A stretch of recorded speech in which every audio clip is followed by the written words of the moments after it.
The Murders in the Rue Morgue. It was the summer of 1840 in Paris.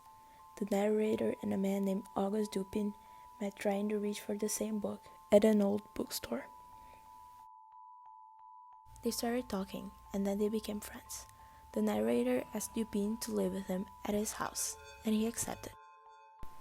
We passed the days reading, writing, and talking, but Dupin was a lover of the night, and at night, often with only the light of the stars to show us the way, we walked the streets of Paris, sometimes talking, sometimes quiet, and always thinking. One day, they read concerning news. Extraordinary murders. Madame L'Espagne and her daughter, Mademoiselle Camille L'Espagne. This captivated Auguste, who always loved solving mysteries. Paris, July 7, 1840. In the early morning today, the people in the western part of the city were awakened from their sleep by cries of terror, which came, it seemed, from a house in the street called the Rue Morgue. The group hurried from room to room, but they found nothing until they reached the fourth floor. There they found a door that was firmly closed, locked, with the key inside. Quickly they forced the door open, and then they saw spread before them a bloody, sickening scene, a scene of horror. The next day, the newspaper offered to its readers these new facts.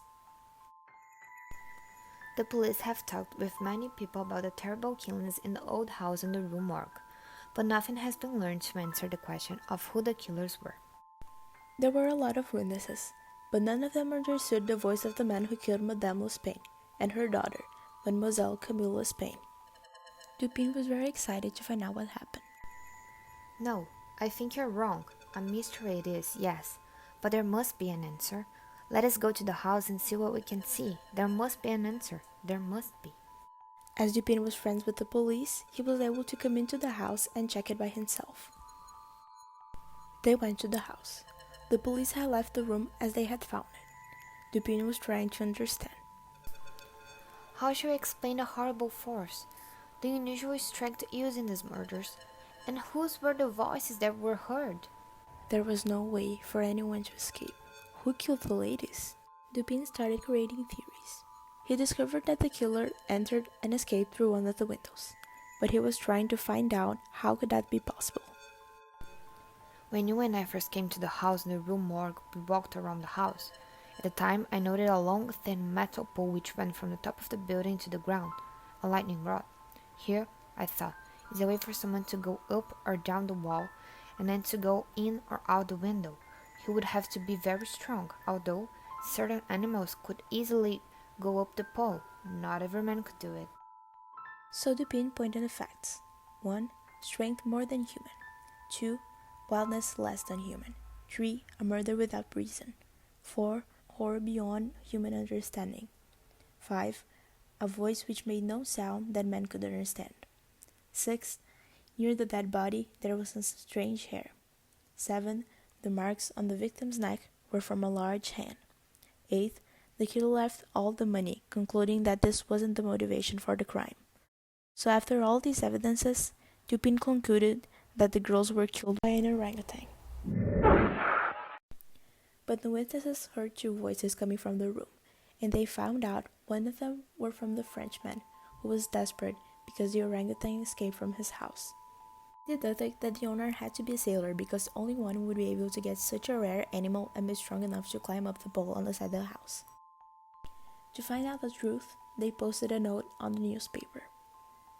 Caught, early in the morning of the 7th of this month, a very large orangutan. The owner, who is known to be a sailor, may have the animal again if he can prove it is his. The narrator asked Dupin how could he know that the owner was a sailor, and he answered. Think for a moment. The sailor will say to himself, "The animal is valuable. Why should I go and get it? I don't want anyone to start asking questions about the animal, so I will go and get the orangutan and keep it where no one will see it until this trouble has passed." This, I believe, is how the sailor will think. After some time, the Frenchman went to the house and explained everything. The night of the murders, very late, I came home and found the animal in my bedroom. It had got free. I don't know how. It held a knife in its hands and was playing with it. He started running, and we passed the back of a house in the room morgue. The animal looked up and saw a light in the open window of a room high above. The animal saw the metal pole, went up it easily and quickly, and jumped into the room. All this didn't take a minute. Although the mystery had now been solved, the chief of police was not happy it hadn't been by a policeman.